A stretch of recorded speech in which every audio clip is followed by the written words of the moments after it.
Bismillahirrahmanirrahim. Assalamualaikum warahmatullahi wabarakatuh. Alhamdulillahirabbil alamin wassalatu wassalamu ala asyrafil anbiya'i wal mursalin wa ala alihi wa ashabihi ajmain. Asyhadu an la ilaha illallah wahdahu la syarikalah wa asyhadu anna Muhammadan abduhu wa rasuluh. Allahumma shalli ala sayyidina Muhammad wa ala ali sayyidina Muhammad ma ba'd. Wa ya ibadallah usikum wa nafsi fi taqwallahi faqad fazal muttaqun fattaqullaha haqqa tuqatih wa la tamutunna illa wa antum muslimun. Alhamdulillahirabbil alamin. Hadirin Allah Subhanahu wa taala, pertama marilah kita bersyukur pada Allah. Pagi hari ini kita kembali bisa berjalan ke masjid, sholat, dipanggil oleh Allah dan kita masih bisa mengijabah panggilan tersebut.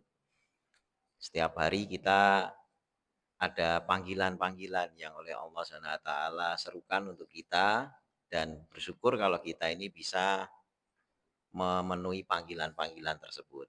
Karena ada satu ketika nanti kalau di dunia ini kita masih bisa memilih untuk memenuhi panggilan atau enggak, ya. Ada yang dipanggil berulang kali enggak berangkat, ya. Ada yang dipanggil kadang berangkat kadang enggak.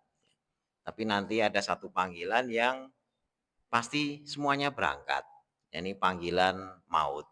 Ya, karena dengan panggilan tersebut orang yang paling kafir pun, orang yang paling ingkar, yang kalau dipanggil selalu menolak itu juga pasti akan datang memenuhi panggilan tersebut, tidak bisa mengelak. Nah, ini adalah panggilan maut yang merupakan kiamat kecil atau kiamat sugro kita semuanya. Di saat itulah semua hal yang saat ini hanya jadi pembicaraan itu benar-benar akan dibuka oleh Allah. Dan di saat itu iman tidak bermanfaat. Karena yang namanya iman itu pokok dari keimanan itu adalah beriman kepada Allah dan kepada yang ghaib. Ya, yu'minuna bil ghaibi. Sebagaimana yang termaktub di awal-awal surat Al-Baqarah. Begitu sudah tidak gaib lagi karena sudah nampak, maka keimanan tidak dibutuhkan. Nah, pada pagi hari ini dalam rangka beriman kepada yang gaib juga kita membuka kitabullah Al-Qur'an, ya, belajar Al-Qur'an karena kita menganggap Al-Qur'an ini wahyu, itu adalah bagian dari beriman kepada yang gaib. Al-Qur'annya tidak gaib, artinya mushafnya. Ya, mushafnya kita pegang, kita lihat secara fisik bisa. Tetapi yakin bahwasanya ini adalah dari Allah. Nah, itulah keimanan kepada yang gaib. Kita buka kemarin surat Az-Zariyat sudah selesai. Sekarang kita masuk surat Tur. At-Tur yang artinya bukit atau gunung. Kita sering dengar kata Tursina gitu ya. Turisaina kalau di dalam Al-Qur'an atau kita nyebutnya Tursina karena sering disebut juga Bukit Tursina gitu. Sebenarnya Tur itu sendiri artinya bukit. Ya, Sinai itu nama gunungnya, Gunung Sinai gitu ya. Tapi terus orang nyebutnya Bukit Tursina gitu kan. Bukit padahal turnya sendiri itu sudah bukit ya.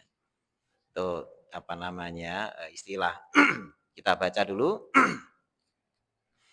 A'udzu billahi minasyaitonir rajim. Bismillahirrahmanirrahim.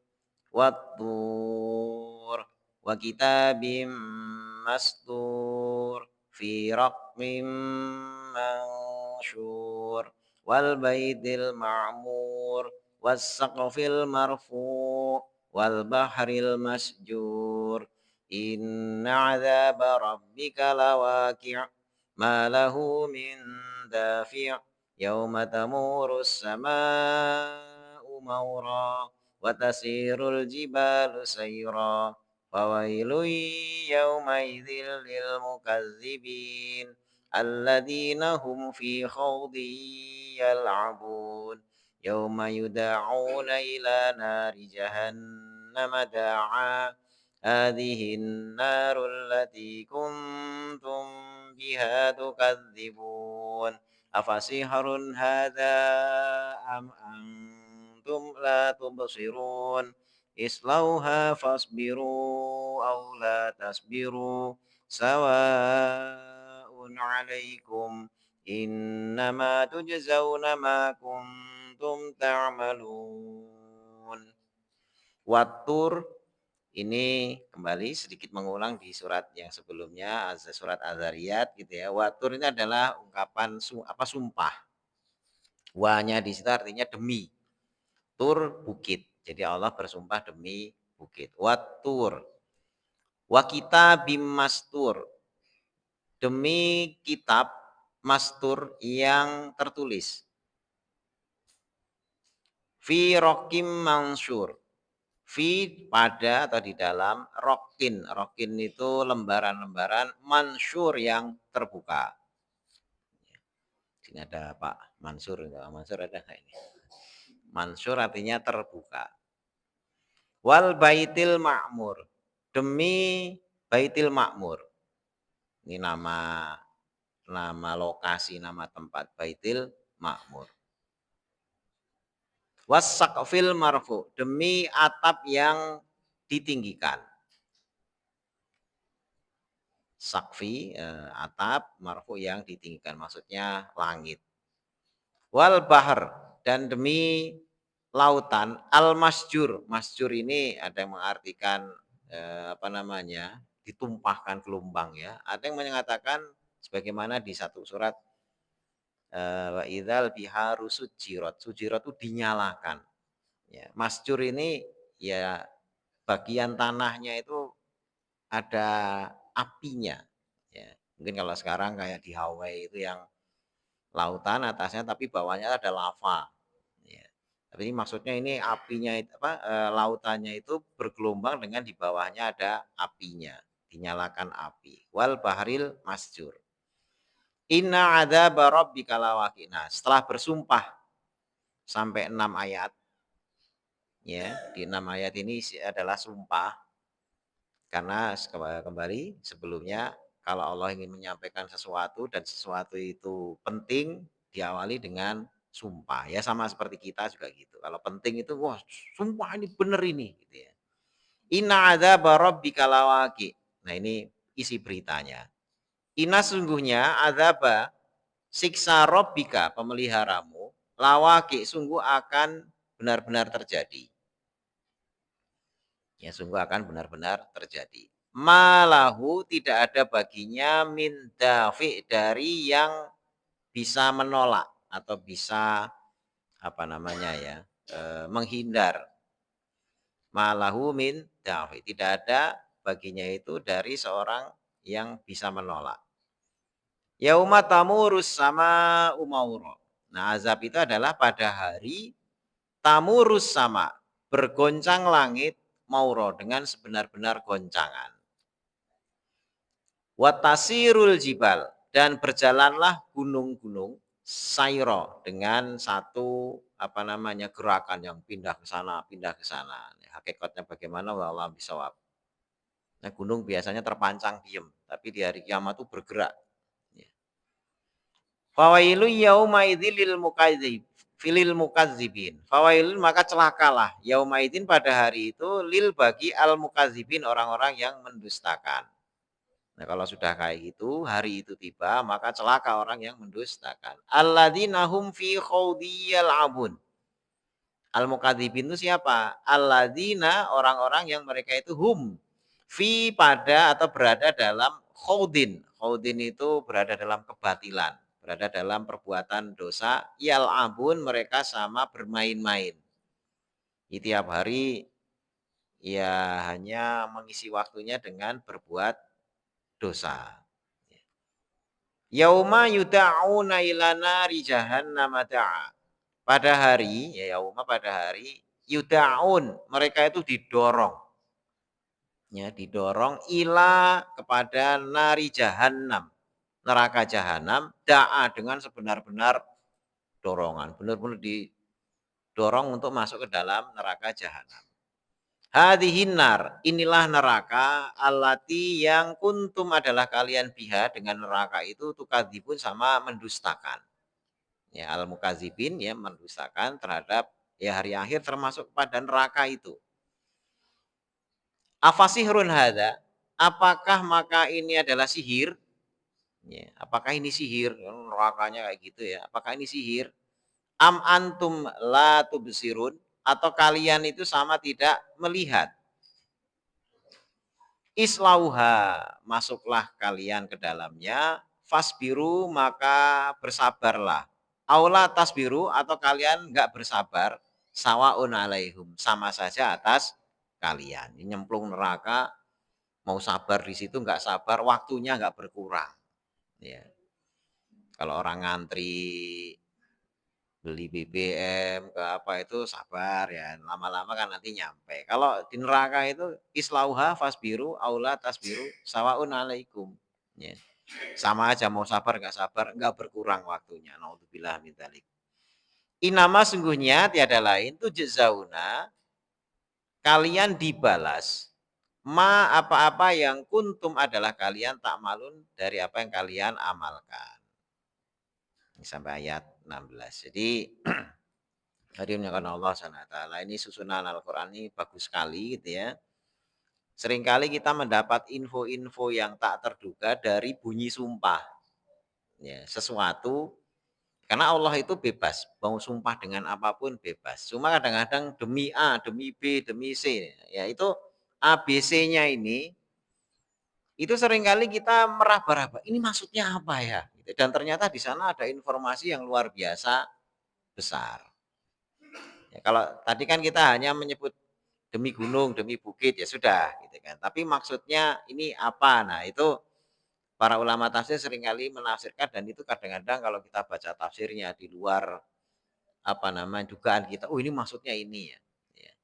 Demi bukit, ya kalau bukit ini secara umum ya Allah bersumpah demi bukit-bukit manapun, tapi biasanya yang diberkahi itu kayak seperti Bukit Sinai gitu ya. Tapi ini Allah bersumpah demi bukit. Wa kitabim mastur, dan kitab yang tertulis. Nah, ini sebagian ulama menafsirkan adalah Lauhul Mahfuz. Ya, di sana Allah menulis apapun yang akan terjadi dari sejak awal penciptaan sampai kiamat.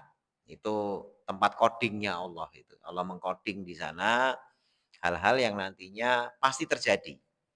Ya, algoritmanya apanya ditulis di sana. Ya, oleh Allah. Ya, Allah itu Sang Maha penulis algoritma. Ya, jadi nanti yang akan terjadi kapan ya pasti terjadinya. Ya, tidak meleset karena kemampuan ilmu Allah yang tidak terbatas.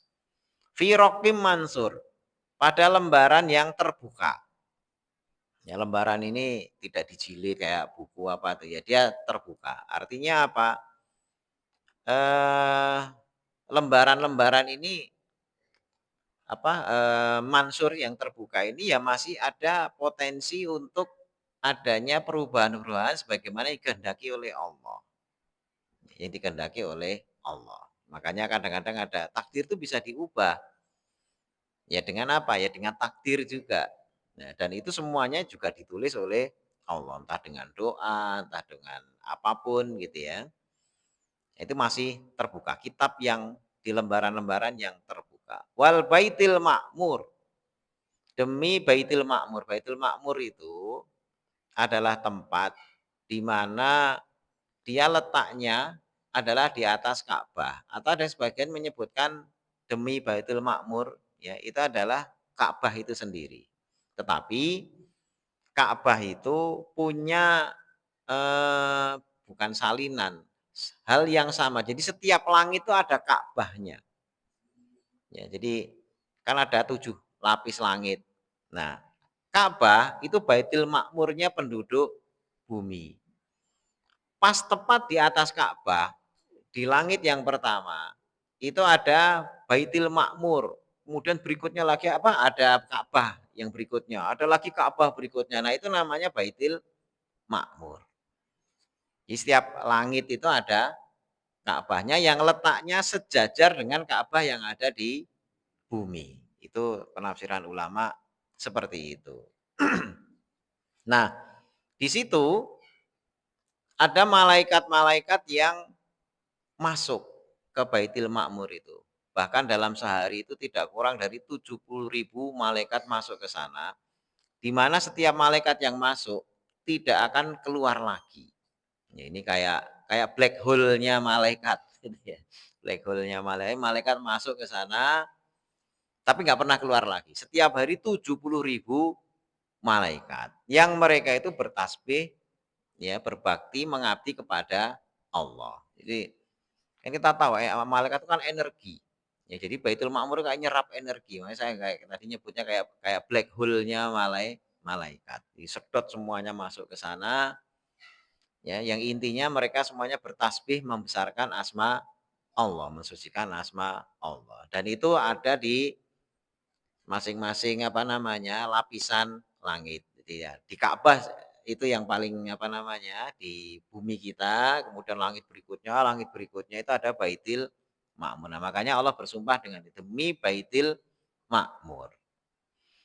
Wasak fil marfu dan demi atap yang ditinggikan, maksudnya langit. Karena langit itu dianggap di dalam sebagian ayat itu sebagai atap, ya. Yang ditinggikan maksudnya apa ya? Langit itu memang ditinggikan oleh Allah. Wal bahril masjur dan demi lautan yang tadi bawah tanahnya itu menggelegak api yang dinyalakan. Kalau dalam bahasa yang lainnya wa idzal biharu sujirat. Ketika laut-laut itu pada dinyalakan. Karena masjur ya sujirat masjur sama akar katanya itu intinya adalah dinyalakan. Ada api di sana ya tentu saja tanahnya itu yang kemudian menyala. Ini isi sumpahnya di ayat yang ke-7. Ya, setelah bersumpah, ya dulu sering pernah saya sampaikan, orang kalau mau menyampaikan hal penting sumpah dulu. Ini mau saya sampaikan penting, sumpah ini benar-benar penting, sumpah gitu ya. Nah, sumpahnya sudah diucapkan sampai 6 ayat. Nah, informasi pentingnya di ayat yang ke-7. Inna adzaba rabbika lawaqi. Azab Allah itu pasti datang. Jadi ini langsung ngancam. Artinya surat Tur ini sebenarnya ingin memberikan langsung ancaman kepada orang-orang kafir. Tapi diawali dengan sumpah, demi ini. Azab Allah itu pasti datang.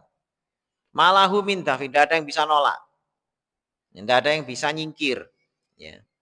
Nah, datangnya kapan? Ya ini pada yaumat tamurus sama umoro, ketika langit sudah bergoncang. Ketika kiamat, maksudnya adalah ketika hari kiamat. Nah, hari kiamat digambarkan dengan langit yang bergoncang, kemudian gunung-gunung itu berjalan. Ya mungkin karena lempengan apa namanya? Tektonik ya lah, lempengan tanah. Dengan tanah itu kan berlapis-lapis. Kadang-kadang ada satu lempeng bermasalah, dia bergerak. Nah, ketika tanahnya bergerak itu, dari situlah gempa. Ya, jadi di sini bahasa Al-Qur'an ini walaupun bahasanya sederhana, ini menggambarkan betapa Al-Qur'an itu memahami tentang geologi. Ya, geologi itu bumi ini tidak satu lapis, berlapis-lapis. Masing-masing lapisan itu kalau ada hal yang mengganggu, ini bisa retak. Ketika ada retak, ada patahan, ya karena lapisannya entah tekanannya, entah karena beban, entah karena apa, terjadi retakan maka ini bisa terjadi gempa yang luar biasa. Makanya sering kan di BMKG yaitu tahu-tahu titik mana gempa, terus ada informasi potensi tsunami atau tidak. Itu seringkali kalau daerah-daerah yang tidak ada gunungnya, ya itu adalah karena adanya patahan. Nah di sekarang ini BMKG lagi rame-ramenya isu patahan Sunda, patahan apa itu yang Megatrust. Ya tahu ya Megatrust. Jadi di Pulau Jawa ini ada lempengan tektonik yang panjang. Ya, lempengan tektonik yang panjang. Yang ini sekarang ini masih sejajar. Jadi lempengan itu gimana gambarnya? Kayak kue lapis tahu ya, kue lapis. Ya, kue lapis yang biru, hijau, bawah gitu yang sati. Nah, itu kan stabil masing-masing lempengnya. Tapi Bumi itu, ya kalau kue lapis bahan lempengannya masing-masing sama, ya tepung juga semua dari. Nah kalau bumi enggak, lapisan atas tuh tanah biasa, terus nanti tanah liat, terus nanti air, terus nanti mungkin batu-batu padas, terus nanti apalagi tanah apalagi dan lain sebagainya. Nah, sebagian lapisan itu mengandung mineral, ya. Entah ada minyak buminya, entah ada apa batu baranya, entah apa diambil, diambil. Lama-lama kan ini nggak stabil. Kan di satu lempeng itu dikuras. Akhirnya apa? Ketika lempeng ini apa namanya, bawah itu dikuras-kuras, kan nggak stabil, patah lempengannya. Prek. Nah, ketika prek inilah yang disebut apa? Gempa. Ya. Nah, itu di banyak tempat ya karena eksploitasi bawah tanah diambil, diambil, diambil gitu ya. Itu bisa mengalami yang namanya gempa karena patahan-patahan itu. Atau bisa juga karena peristiwa alam biasa. Ya, peristiwa alam itu gunung meletus, keluar semua, materialnya keluar semua. Ya di bawah itu lempengannya keluar semua materinya. Nah, begitu ada yang kosong di sini ambles. Gitu. Nah, itu gempa apa namanya? Patahan-patahan tektonik itu begitu. Dan itu di Jawa ini banyak karena banyak gunung berapi.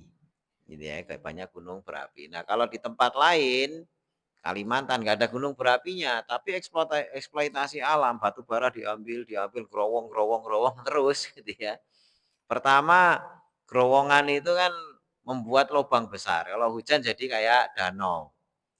Ya, dan itu makin banyak, makin banyak. Lama-lama air resek ke dalam itu bisa ambles tiba-tiba, bles bareng-bareng rame. Gitu ya. Jadi dan itu terjadi di banyak tempat. Kalau di Babel sana itu tambang apa itu? Timah apa di Babel itu. Itu juga gitu, banyak lubang. Yang gede banget itu di Papua.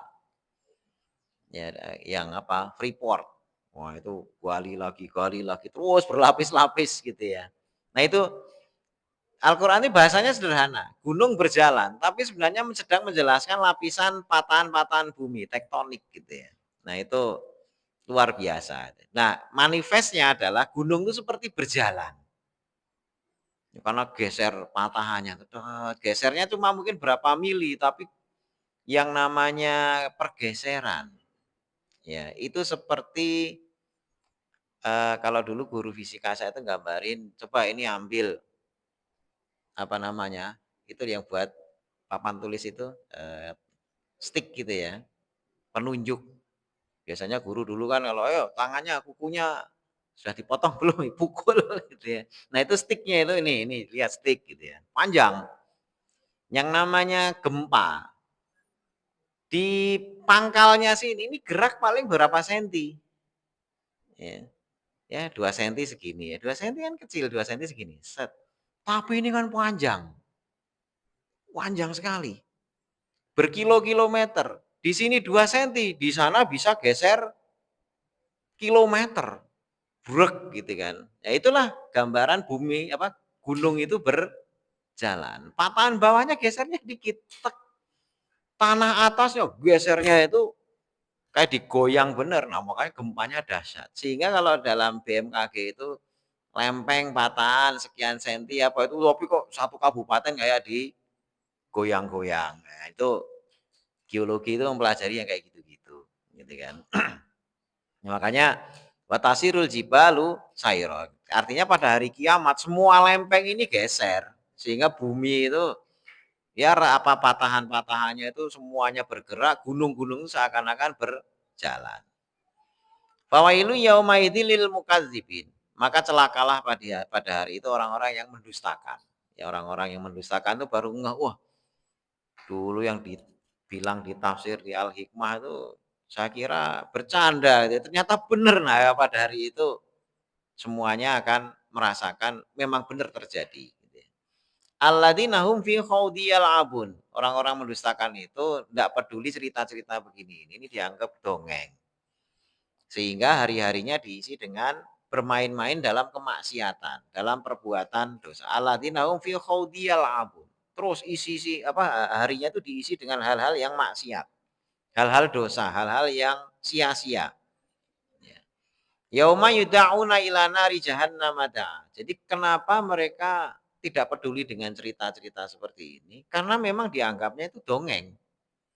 Dianggapnya itu, "Oh, agama itu apa sih?" Karena makin modern. Zaman makin modern, hal-hal yang sifatnya spiritual akan diledek. Itu hanya, wah itu kisah-kisah orang terdahulu. Ya sama seperti sekarang ini. Anak-anak kita kalau tidak kita ajari, ya akan ikut arus. Ya, karena merasa modern, maka merasa wajib meninggalkan agama. Ya, karena kalau masih pakai agama itu nggak modern. Gitu. Itu anak-anak sekarang itu kayak begitu itu. Ya karena tidak belajar. Ya, kalau belajar mereka tidak akan menemukan antara perbedaan antara modernitas dengan agama. Karena agama itu dari sejak awal, dari sejak datangnya sudah modern. Ya, dari sejak datangnya itu sudah modern. Tapi masalahnya banyak agama-agama yang kemudian diselewengkan, gitu ya, diselewengkan, tafsirnya ya akhirnya nggak berkembang. Yang tidak berkembang itu adalah orang yang memahaminya. Itu nggak berkembang. Tapi agama sendiri dari sejak awal didatangkan oleh Allah itu sudah modern. Dan itu yang membuat manusia jadi modern ya karena agama. Ya bukan terus wah ngaji begini ini terus jadi orang kuno, bukan. Yang bikin kita modern justru karena ajaran agama.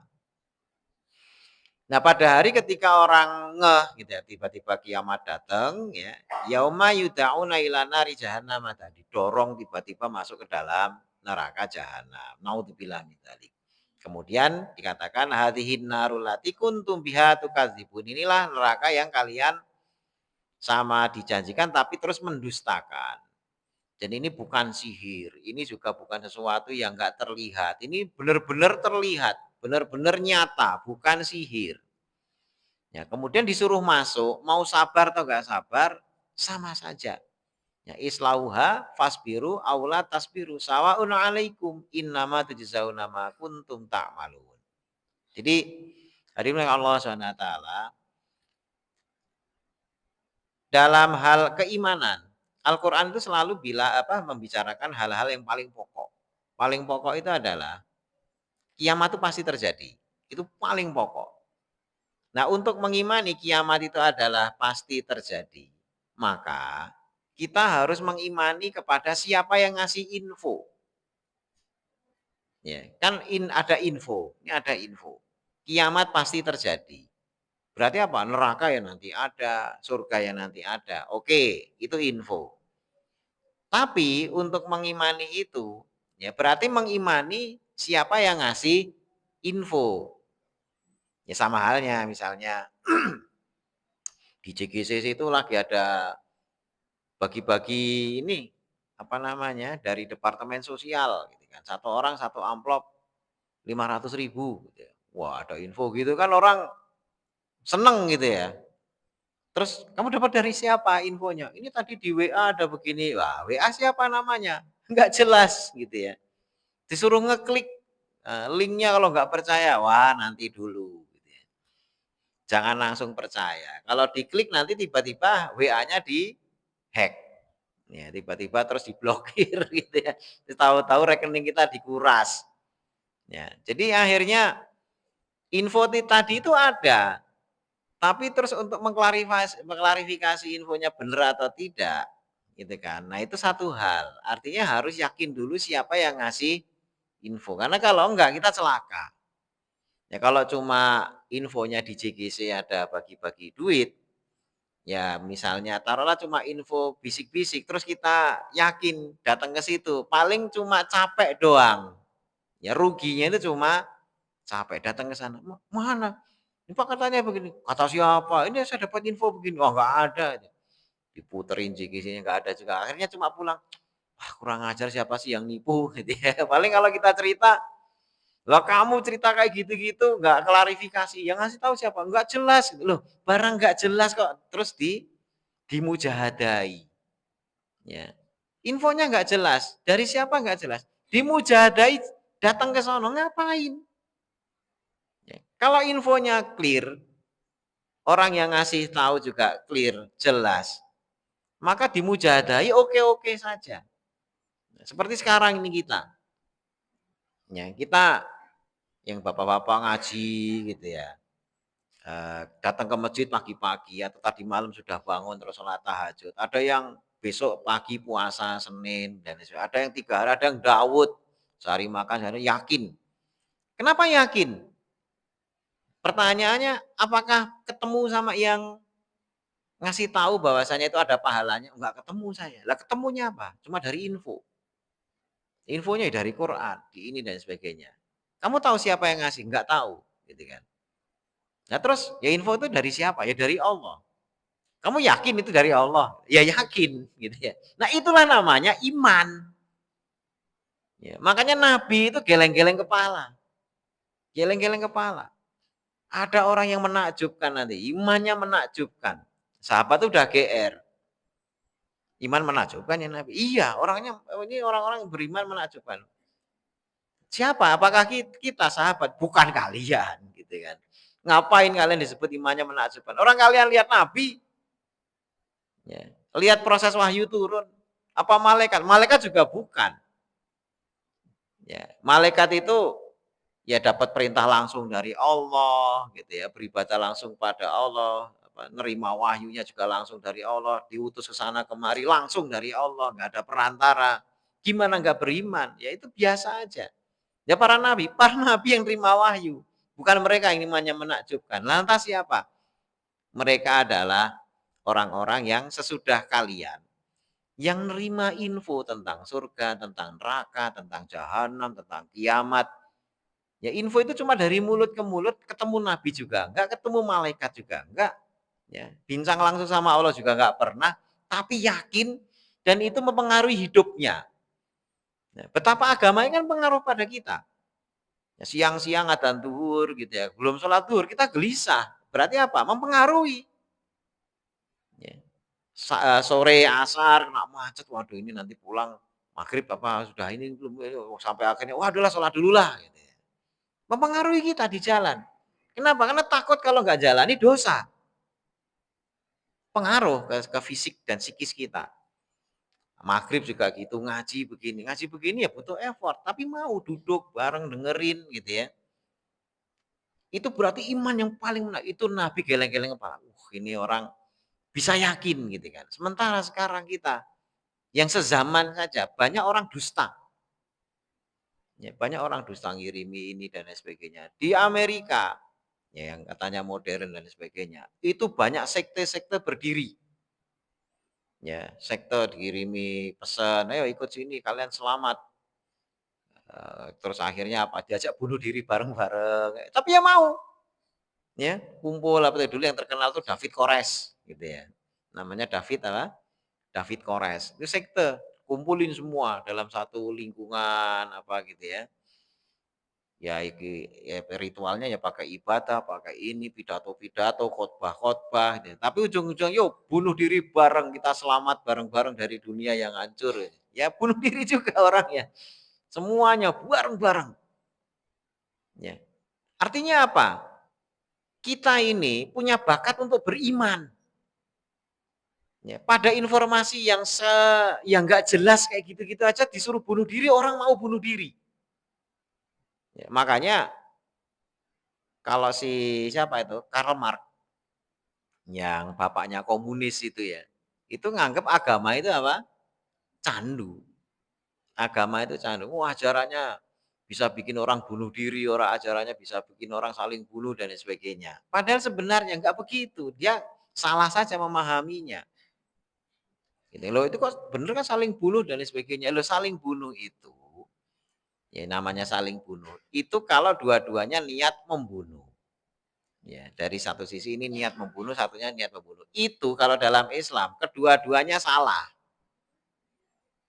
Ya, karena di dalam satu riwayat menyebutkan bahwasanya ada dua orang saling bunuh, dua-duanya di neraka. Lu kok bisa ya Nabi? Lah yang bunuh itu kan jelas. Lah yang terbunuh kok masuk neraka juga? Iya, karena dia sudah niat bunuh satunya. Mati dalam keadaan niat mau membunuh.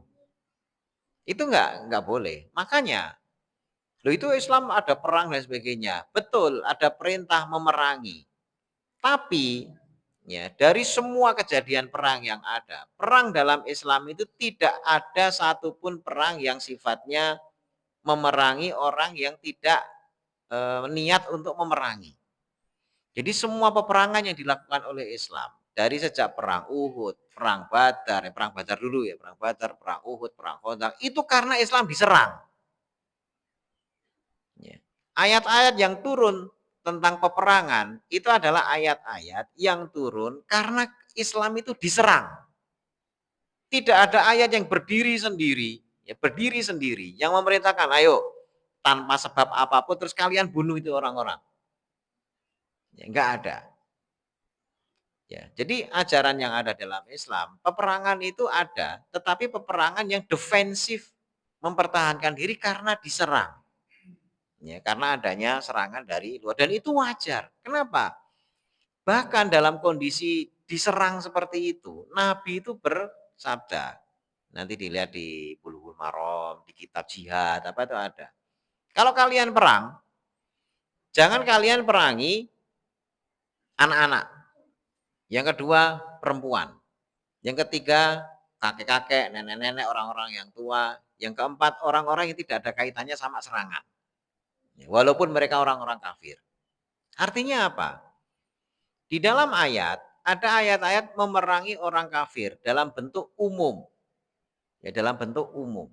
Tetapi prakteknya, ya, makanya harus paham bahasa Al-Quran itu ini. Bahasa Al-Quran itu seringkali menyebut umum. Perangilah orang kafir, perangilah orang kafir. Nah, orang kalau nggak belajar Al-Quran, berarti orang yang non-muslim itu harus diperangi. Ini orang goblok. Ini orang goblok. Ya, itu karena orang yang pengen apa namanya ya, menyandingkan Islam dengan kekerasan. Memang ya kegoblokan itu yang akhirnya menyebabkan orang akhirnya nggak paham tentang Islam. Dan itu biasanya kegoblokan begitu itu dipelihara. Ya. Padahal itu ayat yang sifatnya umum, mujmal, global. Kenapa? Karena saat itu ya Islam sebagai agama yang diyakini itu diserang dari mana-mana. Tapi prakteknya, nah makanya ada perintah global, ada perintah rincian. Ya, ada perintah rinciannya apa? Kalau kalian berperang, ya ketemu anak-anak, perempuan, ya nenek-nenek, kakek-kakek tadi itu orang yang nggak terlibat sama perang, jangan dibunuh. Ya, tapi yang nyerang, ya silakan diperangi. Ya, yang perang silakan diperangi. Artinya apa? Kalau ayat yang global itu diterjemahkan global saja, perangi orang kafir, maka yang diperangi adalah semua non-muslim. Ternyata Nabi tidak memerintahkan begitu. Yang kafir tapi perempuan, jangan. Yang kafir tapi kakek nenek, jangan. Sampai akhirnya sahabat itu, jadi Nabi itu detail, sebelum perang itu ada semacam briefing. Jangan yang ini ya, ini jangan ya, ini jangan. Akhirnya orang semua bengong. Ini perang kok gak ada yang boleh dibunuh, yang dibunuh siapa? Saking banyaknya aturan. Yang gak boleh dibunuh itu banyak banget. Ini nggak boleh, ini jangan. Yang model begini jangan, yang ini jangan. Ini ditahan aja, ini begini. Nah, perang kok sulit amat gitu. Sementara orang kafir nggak punya aturan. Pokoknya Islam sikat. Ya, lihat aja di Israel sekarang. Ya, lihat aja. Ya, Palestina saat ini. Yang nyerang siapa? Orang kafir. Ya, mau kelaparan, syukur kelaparan, hajar. Anak-anak sikat daripada nanti gedenya jadi musuh juga. Ya, mau bayi, bantai. Ya. Itu yang terjadi orang kafir konsepnya begitu. Nabi kalau berperang nggak begitu. Makanya kalau agama itu candu dan sebagainya, agama apa dulu? Ya, kebetulan Karl Marx itu nggak pernah belajar Islam. Yang mendasari dia bikin buku itu adalah ajaran agama lain. Ya, dia nggak pernah belajar Islam. Dia hanya belajar agama lain. Dan agama lain itulah yang dia nilai di bukunya. Ya, memang tertutup dari hidayah Islam. Makanya dia ngomong begitu itu ya tepat, tapi tepat hanya untuk agama lain selain Islam. Itu bukunya Karl Marx seperti itu, nganggap agama itu candu. Ya, padahal kalau dalam Islam ya semuanya rasional. Gitu kan. Bahkan terbalik, makanya tidak boleh ada saling bunuh gitu ya. Perang pun juga dalam rangka membela diri gitu ya. Siapa yang dipengarangi dan sebagainya itu tidak asal. Nah, itu kecuali tadi kalau orang yang Makanya kan ada yang orang Islam sendiri ngomong, "Wah, Islam ini ditegakkan dengan pedang, dengan ini dan lain sebagainya." Nah, itu karena nggak paham ajaran secara umum, ya. Kemudian, jadi kembali kepada keimanan tadi. Info ini hanya akan menginspirasi orang-orang yang yakin terhadap infonya ini. Kemudian yakin kepada pemberi info, walaupun hanya katanya-katanya. Artinya apa? Yakin pada pemberi info itu berarti beriman kepada yang gaib. Karena infonya juga gaib, yang menyampaikan info juga gaib. Nah, disitulah kenapa orang-orang seperti ini pantas dikasih apresiasi. Ya, pantas dikasih apresiasi. Coba kalau kita di dalam kehidupan sehari-hari, orang tuh nurut, ya, ada ahli, kalangan ahli. Dia sudah meneliti, oh yang namanya penyakit DBD itu karena nyamuk. Ya, maka nyamuk ini gimana? Oh, tinggalnya di apa namanya, genangan-genangan air. Yaitu ada jentik-jentik nyamuk dan sebagainya. Nanti kalau dia berkembang, dia ada orang yang sakit, dihisap darahnya, nular kemana-mana jadi akhirnya. Nah, terus itu udah diteliti bertahun-tahun penyebabnya apa. Nah, kemudian tinggal, "Nah, ini gimana ya enaknya ya?" Ya kita edukasikan ke orang-orang, ya. Terus diedukasikan. Nah, terus kemudian orang-orang dikasih tahu, yang neliti siapa ya? Para penyuluh kan nggak paham. Yang neliti siapa kan dia nggak pernah baca bukunya, cuma ya pokoknya yakin aja. Jadi sebenarnya para penyuluh tentang apa namanya, 3M itu menimbun, menguras gitu ya, dan lain sebagainya itu menyampaikan sisi keimanannya. Karena dia sendiri nggak pernah baca bukunya, nggak neliti sendiri, ya nggak tahu apa tuh penyebabnya. Oh, penyebabnya virus, virus apa? Virus dengue, gitu ya. Tulisannya dengue, bacanya dengue. Ini virus dengue menyebabkan demam berdarah nanti begini-begini. Pernah ada yang kena? Ya saya nggak pernah. Lah ngapain kamu cerita-cerita nggak pernah ngalami? Gitu ya. Kalau digituin kan ngamuk. Ya yang posyandu apa posyandu atau pos apa itu yang digituin langsung ngamuk gitu ya. Kalau kamu nggak ngalami aja gitu. Tapi kalau dia penyuluhan dari puskesmas, didengerin. Besok kerja bakti semuanya, Bapak Ibu. Ya, terus ini, terus disurvei rumahnya, jentik nyamuknya, dikasih abate atau apa. Itu semua bisa berjalan baik, lancar kalau ada iman. Iman kepada risetnya kalangan ilmuwan yang meneliti tentang demam berdarah itu. Dan ternyata ya orang paham itu dan mau menjalani. Dan walaupun tidak menjalani pun, misalnya masih ada genangan, masih ada jentik nyamuk, mereka ada kekhawatiran. Ya mungkin karena saking malesnya dia lihat Pak mandi, kok banyak jentik gitu ya. Mandi ya males, karena males, ini segera di ini kalau enggak nanti DBD ini loh dan lain sebagainya itu masih terlontar. Punya kekhawatiran. Artinya setidaknya ada iman, cuma imannya ada yang tebel, ada yang tipis. Yang imannya tebel itu begitu ada jentik nyamuk sikat. Ada genangan air ya segera singkirin, dikeringkan, dia botolnya dibuang dan lain sebagainya. Itu imannya berarti kuat. Nah, itu untuk hal-hal yang sifatnya mengancam kesehatan. Diperlukan iman juga. Nah, yang ini efeknya masih jangka panjang. Kita nggak tahu. Masih janji. Terus yang menyampaikan juga nggak jelas. Ya. Allah, Nabi dan sebagainya kita cuma dengar dan kita iman itu dahsyat. Kalau DBD itu bisa dilihat masalahnya. Tapi itu pun ternyata membangkitkan iman juga. Maksudnya pada kasus kejadian DBD itu ada ledakan 5 tahunan. Ledakan 5 tahunan itu misalnya tahun 2020 kemarin terjadi ledakan pasien. Kamar-kamar di rumah sakit itu penuh semuanya dengan ledakan jumlah pasien DBD yang tiba-tiba meningkat. Nah, itu biasanya 2021 itu ya turun. 22 turun. Nah, nanti 2025 membludak lagi. Ya, itu siklus 5 tahun. Nah, dan itu dialami di banyak tempat dan itu jadi teori di dalam kesehatan masyarakat ada ledakan DBD 5 tahunan dan selalu diantisipasi. Ini 5 tahunnya kemarin terakhir kapan? Oh 2021 misalnya. Oh, berarti 2026 nih hati-hati. Oh itu langsung penyuluhannya luar biasa.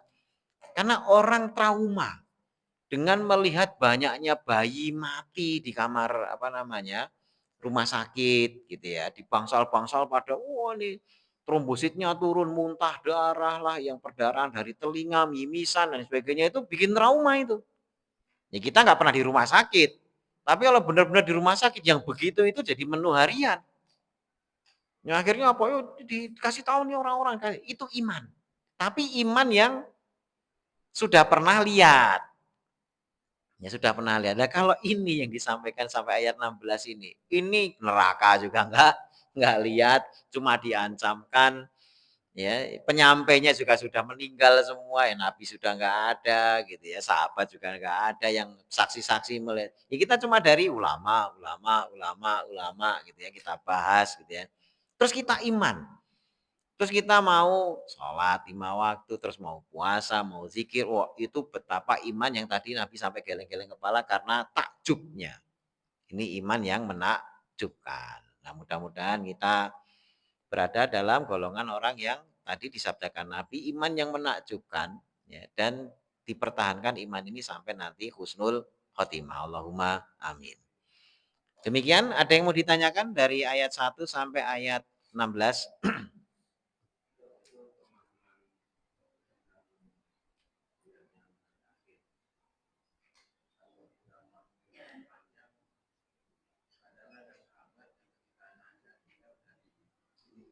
Ya.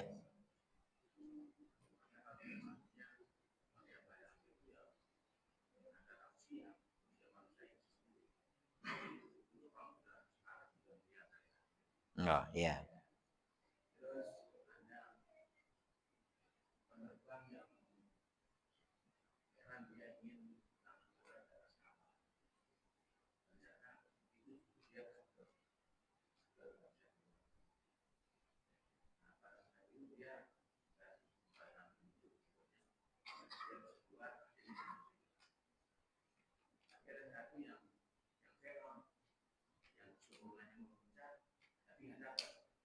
Iya.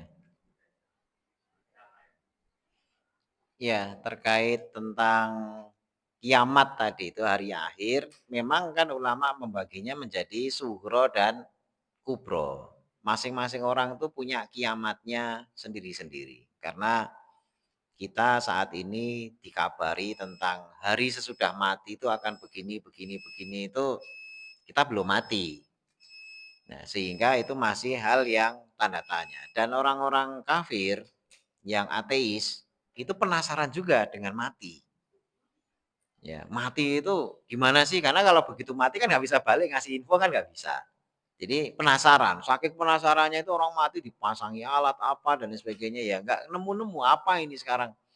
Ada yang nyebut pengalaman mati itu seperti masuk terowongan apa itu karena ada orang yang sempat kayak mati suri terus bangkit lagi terus diceritakan, gimana, kayak masuk terowongan terus tiba-tiba ini dan sebagainya. Lah kalau kayak gitu mah itu orang masih hidup gitu ya. Orang masih hidup ngimpi macam-macam bisa gitu, karena dia bangkit lagi gitu ya. Jadi memang itu pengalaman yang kita nggak tahu bagaimananya. Sehingga kita dikasih tahu info, tinggal iman apa tidak. Nah, sebagian sahabat atau bahkan para wali-wali itu ada yang sebelum meninggal itu sudah bisa melihat gitu ya, melihat hal-hal yang nantinya akan dilihat ketika mati. Tapi ya penglihatan sekilas, nah setelah itu mereka sempat menceritakan, ya sempat menceritakan melihat begini begitu. Tapi hakikatnya bagaimana walau alam bisawab. Apakah itu hanya halusinasi? Halusinasi itu kayak ilusi saja atau memang benar-benar pengalaman ngelihat gitu kan. Nah, itu kan sifatnya personal, ya, sifatnya individu. Ya, jadi apakah nanti mengalami itu semua wallahu alam bishawab. Nah, Firaun sendiri juga sudah melihat dan bahkan sempat direkam statementnya di dalam satu ayat di mana dia mengaku beriman kepada apa yang disembah oleh Nabi Musa. Cuma ya imannya sudah telat.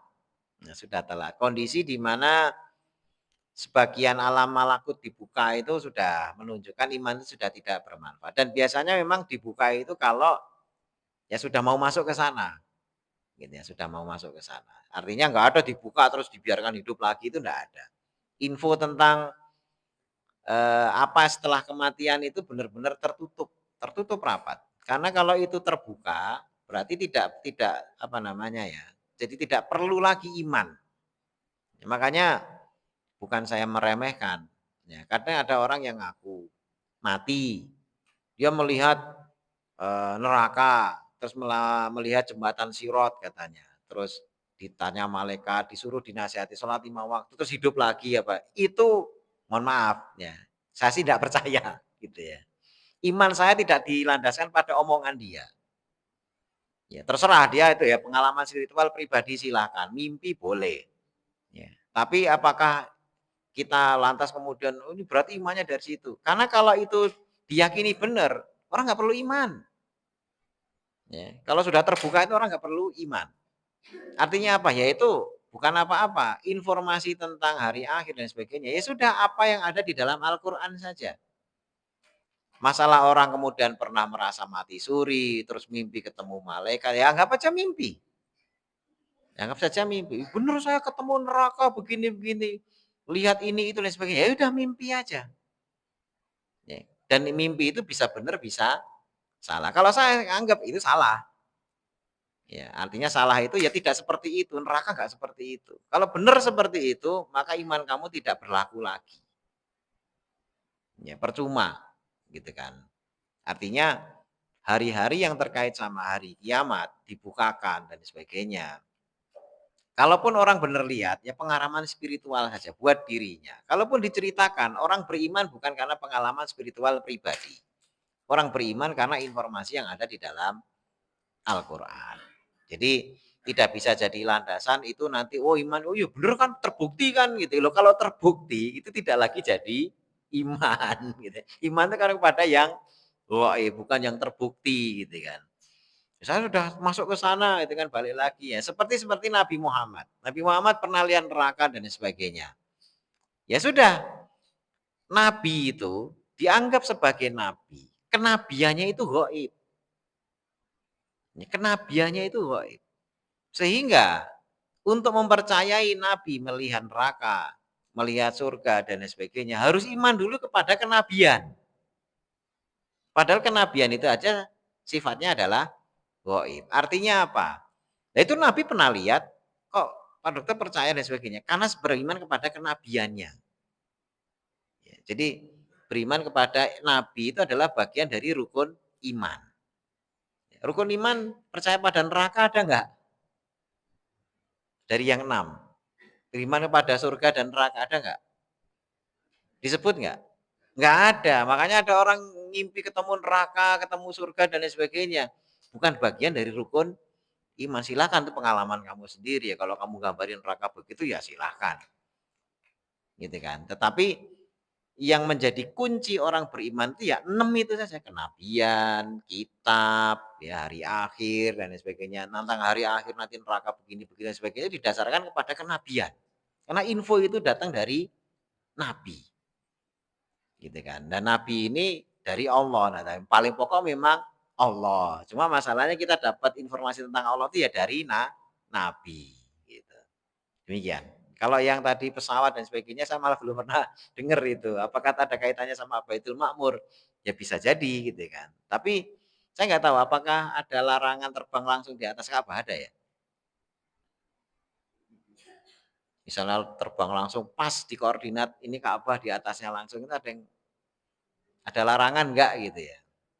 Dan ada yang pernah lewati itu terus nabrak sesuatu walau alam bisawab ya. Tapi intinya ini Baitul Makmur ini sesuatu yang gaib gitu ya, bukan yang terlihat. Yang lain? Ya.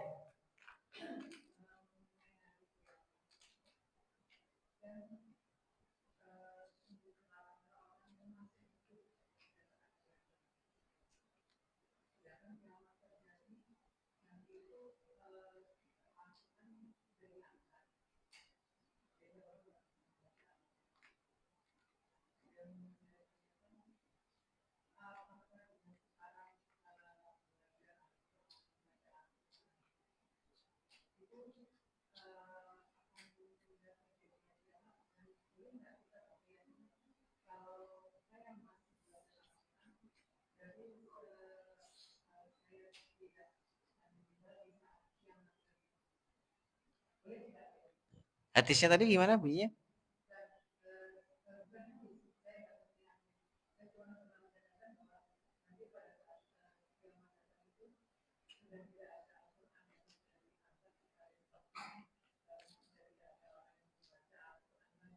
Oh, ya.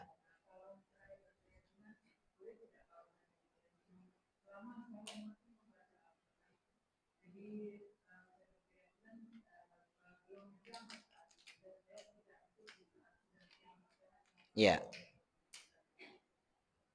Ya, jadi memang informasi-informasi itu ada. Memang hadis itu menceritakan bahwasanya nanti kiamat itu terjadi pada saat manusia itu tidak lagi menyebut asma Allah. Ya, tidak lagi menyebut asma Allah.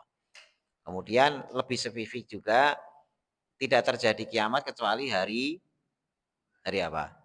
Jumat gitu ya. Jadi kalau misalnya yang namanya kiamat itu kan datang tiba-tiba. Cuma kan oh ini minggu nggak bakal kiamat gitu ya. Itu kita nyantai aja gitu ya.